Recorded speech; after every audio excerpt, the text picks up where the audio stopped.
Hey, this is the Compass Podcast where we connect the spiritual to the everyday. I'm Ryan Dunn. And I'm Michelle Maldonado. Michelle, you're back. Where have you been? And what have you been up to? Ooh, okay. That's a very long story. But long story short, I've been in the African continent for 3.5 weeks. I've been at DRC, the Democratic Republic of Congo, and South Africa for some trainings that we've been doing through our agency. Okay. And trainings around what? Communications. All the things communications. All right. Yeah, I hear we do some of that around here. Cool. Any aha moments or moments that you're like, boy, I wish people back in the U.S. could experience something like this? Yeah, it's just, we think people all over the world are so different, but we're not. We're the same, and it's just awesome seeing folks being themselves, in another context, but people are being people. And in our United Methodist connection is just extended family. Cool. All right. And a human family. Well, thank you for enlightening us on that a little bit. In this episode, we're going to celebrate Michelle's return by diving into a topic that she's a bit passionate about, art. Specifically, Specifically, we're exploring art as a spiritual practice. So, coming up, we'll talk about how art can assist in your spiritual journey. And then we're going to dive into 2 spiritual practices that utilize art as a means for feeling more connected to God and the Spirit's work in our own lives. First, Michelle, when you think of art as a means for divine connection, are there any specific pieces of art that come to mind? Probably the one that's right behind my head. Yeah, okay. Yeah, I gotta caveat this in that we're doing this very visual kind of episode in what is mostly an audio medium.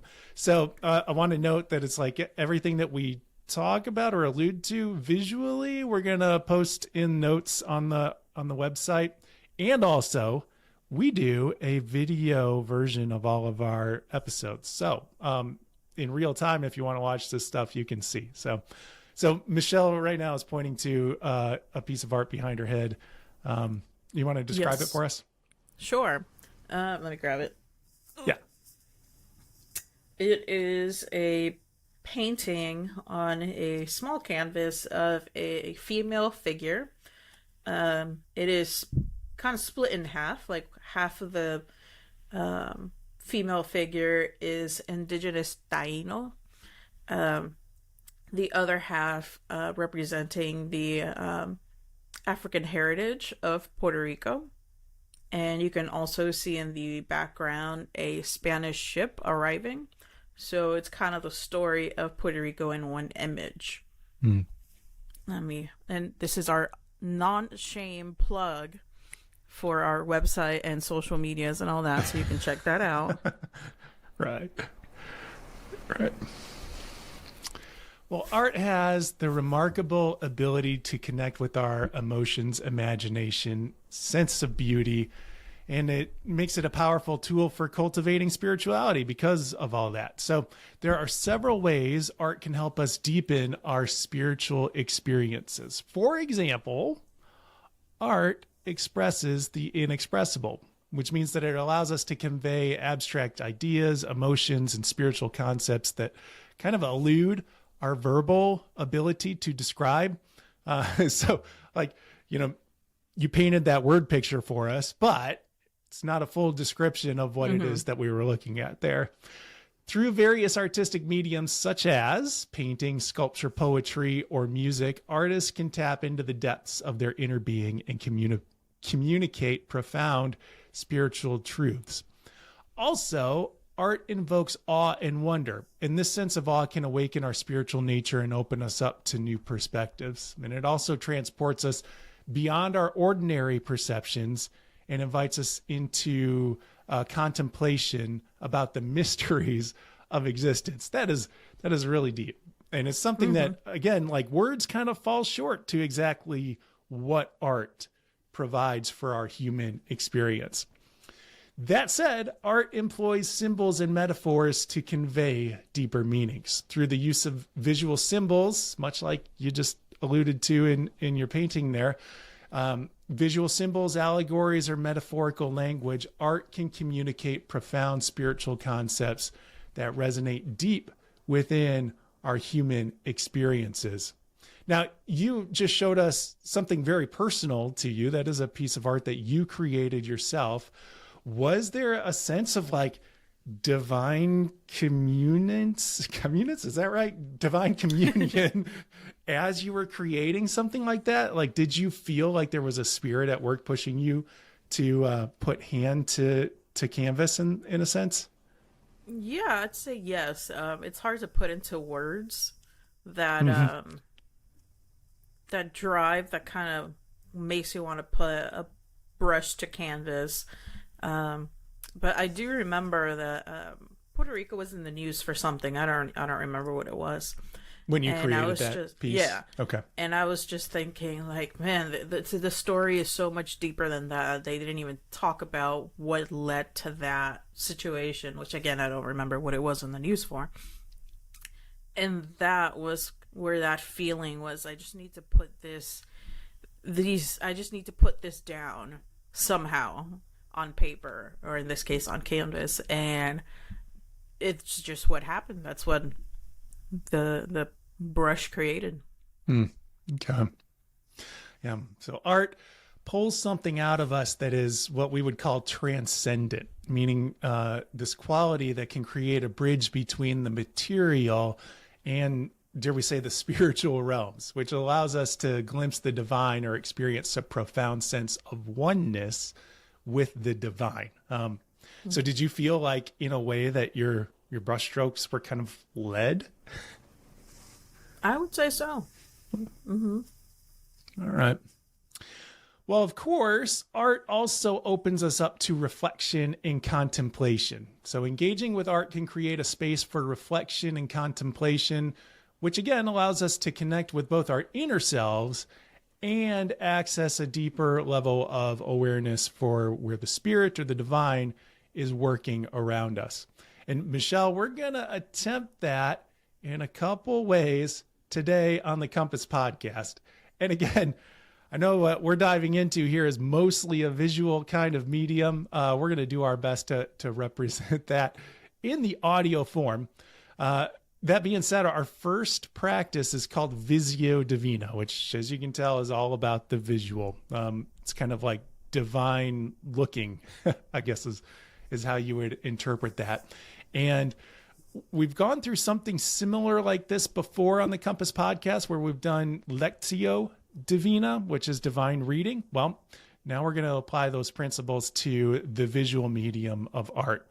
And Visio Divina usually follows 5 simple steps in their broadest terms. First one is preparation and clearing out your mind. So that would just be like, hey, find yourself a comfortable, quiet space where you're not going to be distracted by something else. And then second step is looking at the image.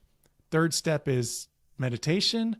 The fourth step is contemplation. And then we're going to let that go into the 5th step, which is prayer. Now, our friends at the Upper Room have put together a description, a more detailed description of Visio Divina in the following steps. And we're going to kind of follow those through. And again, I just want us to note that what we're going to do here as Michelle and I practice this together is, in the final version of this podcast, we're just going to cut to the highlights. So Michelle and I may spend quite a bit of time considering this image that I'm going to put up for us.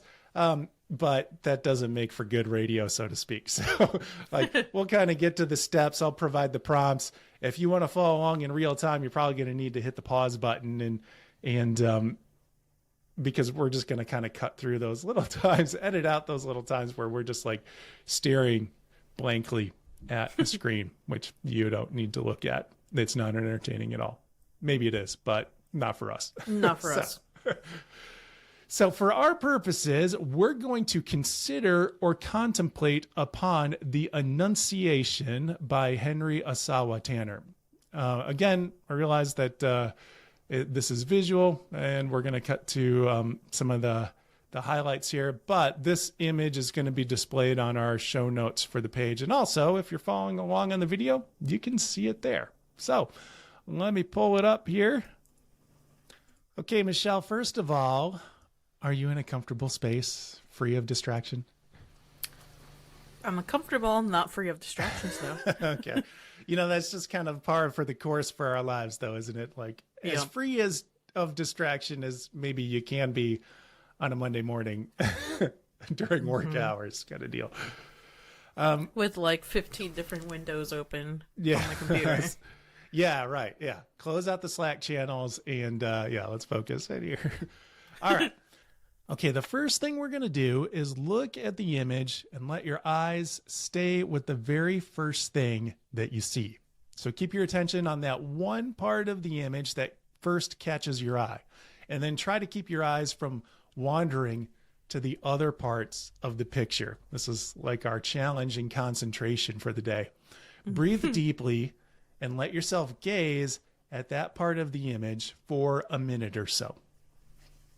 So we'll take a minute here and look at it. Now let your eyes gaze at the whole image. Now you can let yourself wander a little bit. Take your time and look at every part of the image. See it all, take it in, and reflect on the image for, again, another minute or so. Okay, we're going to continue to look our way around the image, this time entertaining a few questions. Specifically, what emotions does this image evoke in you? So what are you feeling as you look around this image? Is there anything specifically that the image stirs up in you or brings forth in you? I just have questions. All right. Like, why is she so chill? Just looking at that bright light, like, what now? Yeah, to create a word picture of what it is that we're looking at, we have this image of a person who we would assume to be Mary, sitting on a bed, staring at a pillar of light in the corner of the room. And I would call it like a very yellowish picture, or golden picture. We can tell that the light shimmers out a little bit. It seems to be the source of light in the room. And Mary's countenance is like somewhat chill, inquisitive. I sense a little apprehension there. What was the first thing, Michelle, that stood out to you? Like, what did you lock onto first in that first part of the exercise? The light, which is how I figured out that was Mary. Okay. All right. That's interesting because the first thing that I locked onto was her face. So. Which, I don't know. I just found the face to be curious and trying to discern like what emotion was going on there for her.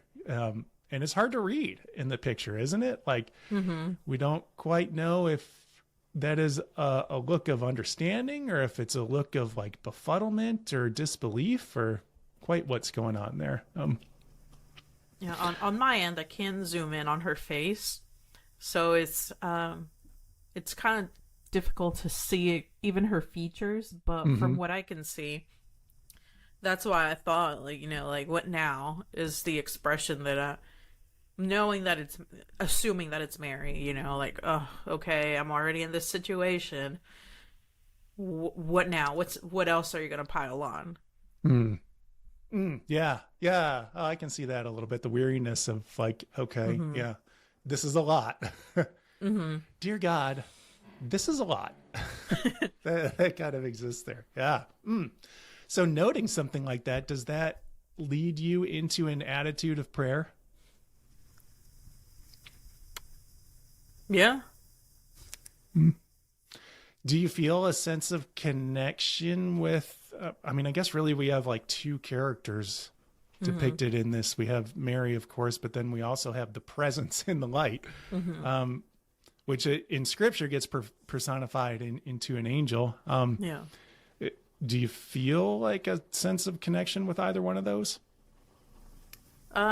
With her, it's very relatable, like what what else? What other burden will I have to carry? Like, what else? You know? Yeah. So I do feel that's relatable.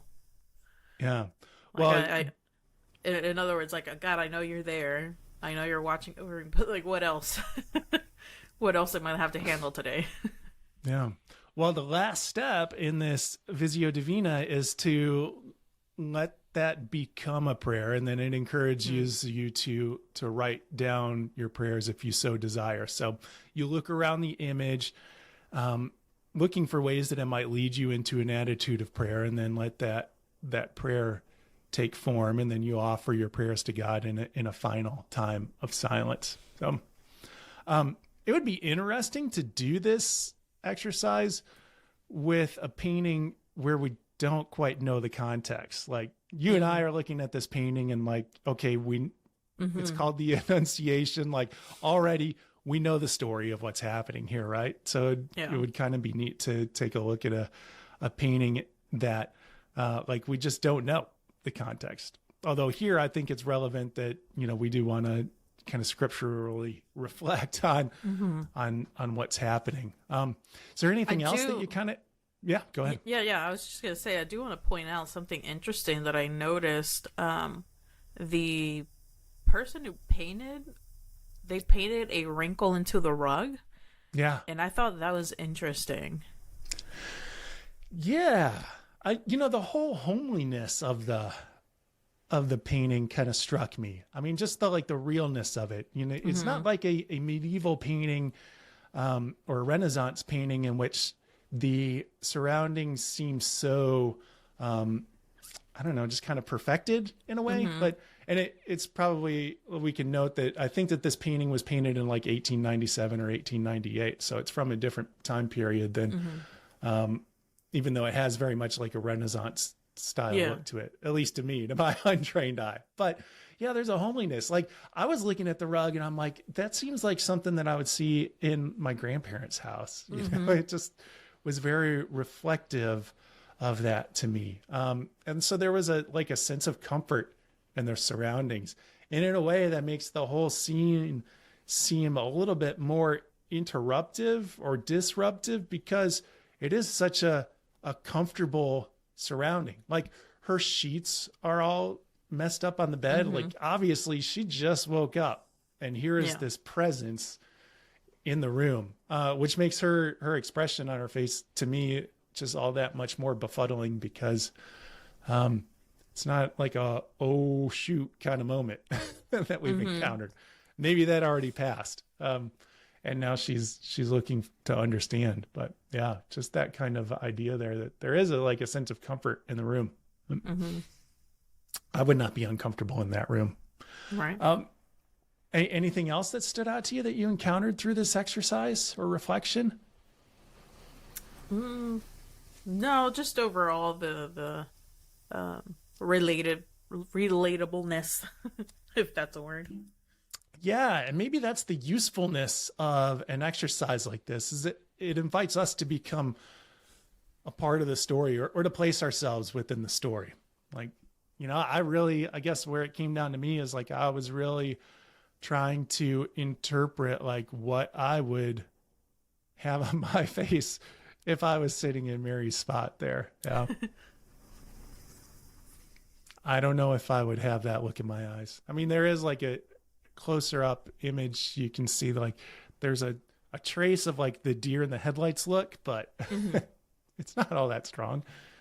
There's something else going on there too. There's an acquiescence or a surrender and a will to understand.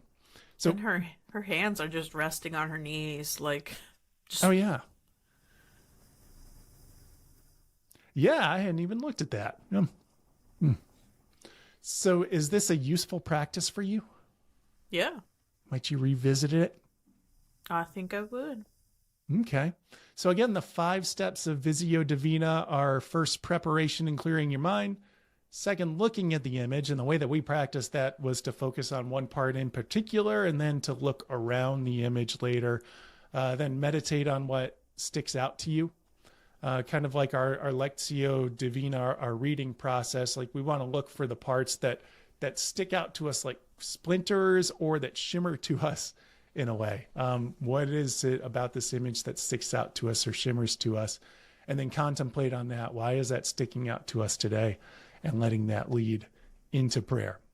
All right, you ready for something slightly different, Michelle? Sure. All right, this one is much more interactive. It's called Doodle Prayer. For the podcast, we're going to treat this one just like we treated Visio Divina, meaning that we'll edit to the good parts. You're not going to have to listen to Michelle and I furiously scribbling on our notepads. But if you want to see the final versions of what Michelle and I come up with, then check out the show notes or, again, the accompanying video of this podcast. And we do video versions of all of our podcast episodes. You can see those on YouTube or on the website. The Compass Podcast has its own YouTube channel. Cha-ching, that was the plug there.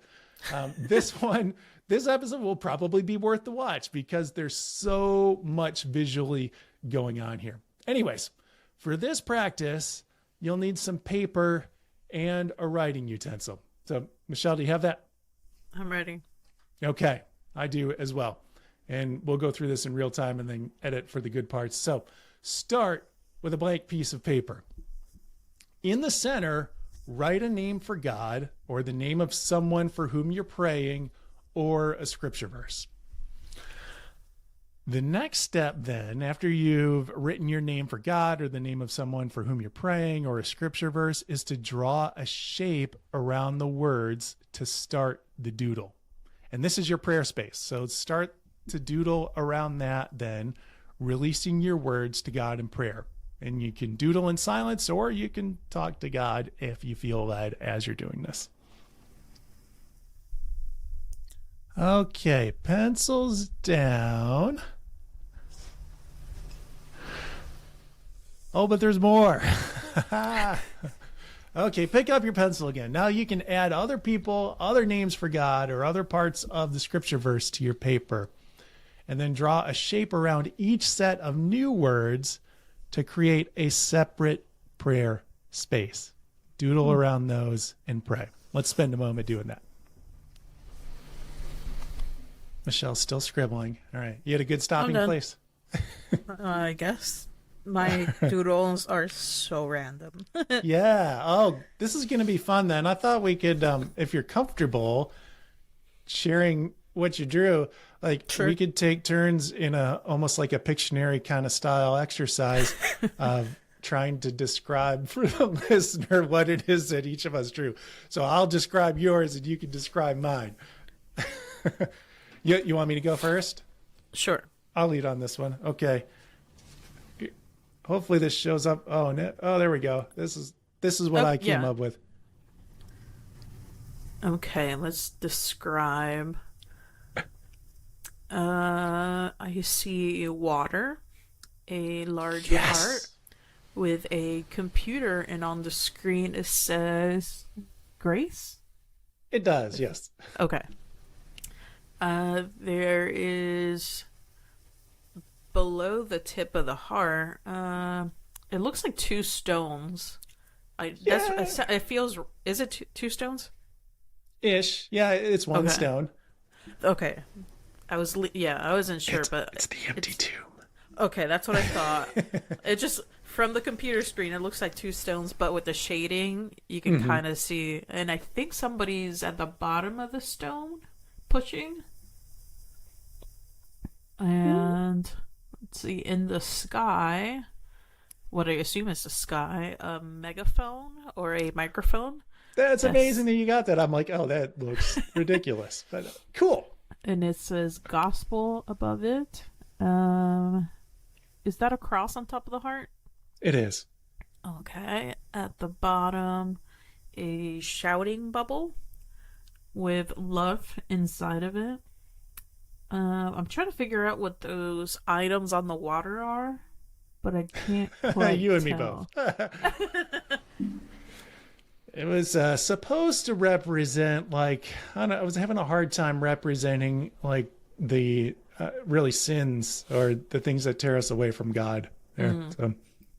And I can't, there's a word right above them, but I can't read it. It's forgiveness. Forgiveness.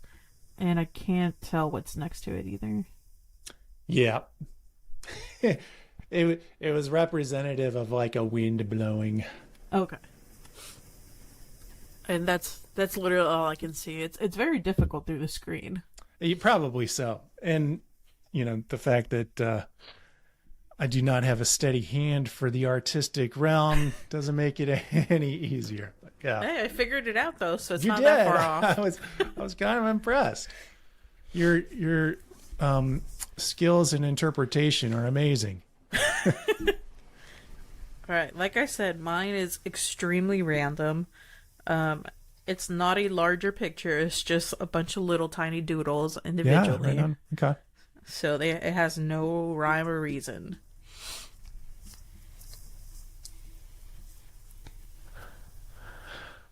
Okay, I'm going to start at the top. We have Deus, which look like some kind of rays coming out of it. There may be a ship next to that. There's definitely an airplane on the other side of it, with a coconut tree that kind of sets and moves really kind of behind the whole picture of everything. Coconut tree? It's palmy, and there are coconut looking things in the middle of it, so it's a palm tree for sure. Let's see, I see a soda can, or where I come from, a pop can. Several words for God around there. I see Jehovah, Dios, of course God, Deus. There are representations of music and headphones and guitar. Maybe a representation of a stereo there. I'm not quite sure. I see the United Methodist logo in there. And oops, freeze. We've got a screen freeze. It's divine warfare, or sorry, spiritual warfare. I'm here. All right. A sun, an M. I think that there's a tent in there, and representations of nature and the flower and the sun. Maybe that's what the tent is as well. A rabbit. Yeah. So I see just a number of ways that maybe the presence is being felt in and around Michelle's life. Yeah, a smiling face there as well. So was I way off on the coconut tree? It's a palm tree. Yeah, palm tree. I mean, tree. yeah, I got there eventually, but some palm trees have coconuts, don't they? Yes. Right on. So, okay. So there we go. 2 contemplative activities for art and spirituality. Michelle, do you have a preference? I like them both. Yeah. Okay. Equally. I was kind of impressed, surprised with how just revealing and I guess effective they both were. Like really I did not know that the doodle thing would kind of take me to such a deep spiritual place, but I found myself really kind of contemplating on some events that I had already gone through in the morning. And that's, I mean, yeah, really figuring out ways of letting that become a prayer to God. And through that, I felt like a sense of invitation. Like, I had you pointed out the loudspeaker there, the bullhorn thing there. That's like, yeah, I mean, really this invitation to kind of proclaim a message of grace through some of the conflict that I had already encountered in my internet wanderings this morning. So, yeah. Anything stick out to you? In mine, I guess because we were just talking about my trip, I just wrote God's name in all the different languages that I can think of. And I guess that's where the airplane came from. Like, I was just doodling in my mind just elsewhere, so. Yeah, like a stream of conscience. Yeah, these are just little bits of things that popped in, I guess.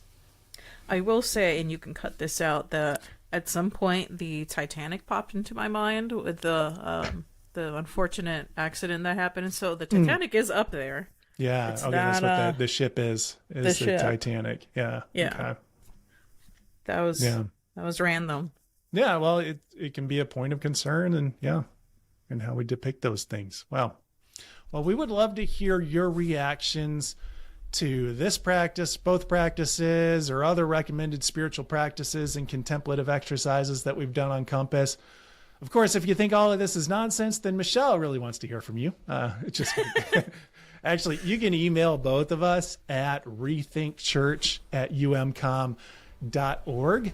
The Compass podcast is brought to you by United Methodist Communications. And if Compass is meaningful for you, then we both invite you to check out another episode. I really think that you would also enjoy our recent episode number 112, Disrupt Your Busy Life and Cultivate a Heart of Loving Kindness with this meditation. Or you can go back a ways, and something that's really closely related to this is an episode entitled Using Your Imagination in Prayer. That was episode 95. While you're listening, leave a rating and a review.